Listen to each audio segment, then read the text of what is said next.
G'day guys, I want to talk to you about dashboards, and I love dashboards because you should be basing decisions upon data, plus you should be showing the people in your company the data that you have.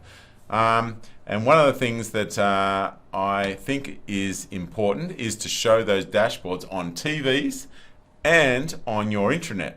So on our intranet, this is the home page. You can go click See Internal Projects, and that will take you to a page of internal projects for us, and you can look through that page and see what's going on. One of those things I'll just take you through now is SugarLearning, and that shows you, kind of what we're mainly working on.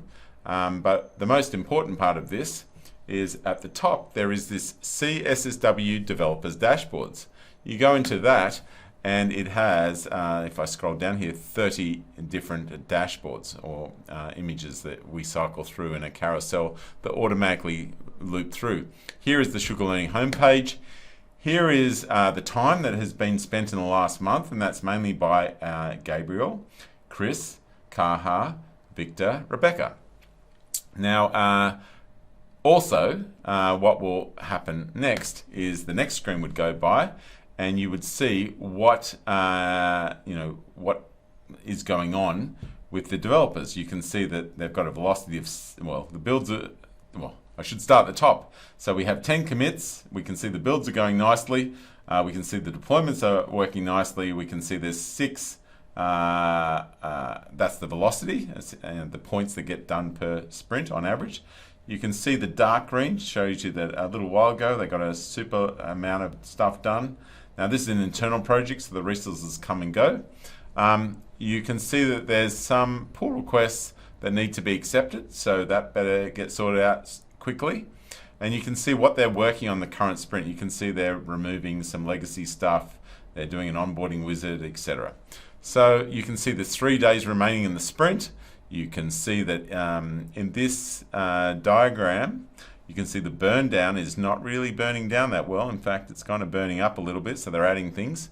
They completed 21% of the current sprint, and there's 33 points remaining.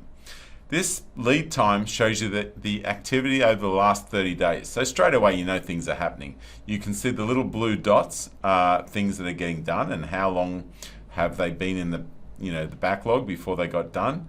Obviously the little red ones are things where bugs got fixed, and usually a bug gets in the backlog and out much quicker, so that looks normal to me. On average, 89 days to get these things created and then completed.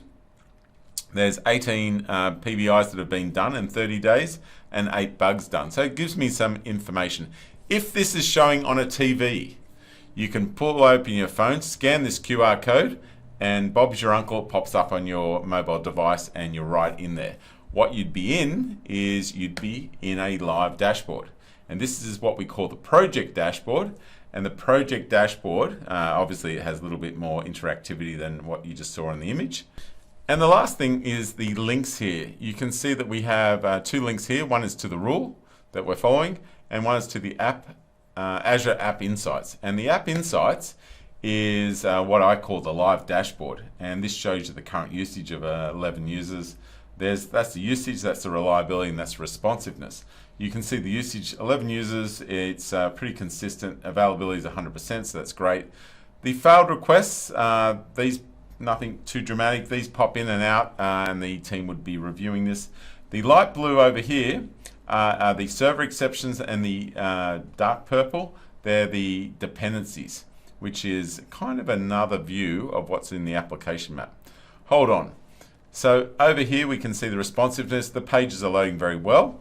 We get a beautiful breakdown of the load time. So you can see, from front end to back end, where the time is being spent and what to optimize. So let's look at this application map. We've got this application map. You can change it to organic view. How cool is that?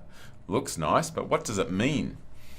Well, you can dive into this and go into a little bit further, but this green one and this green one is a .NET, basically the .NET API, and this is the .NET Core API.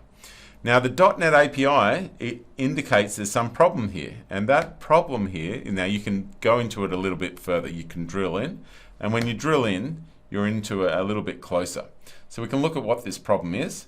If I was to have a look here, view the details, you can work out what this is, and this is the health check, and we're going to be killing this. I happen to know that.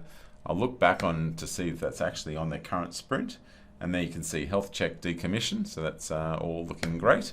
And there's something to do with some Azure search, which is being used, blob storage, ray gun, some availability tests, etc.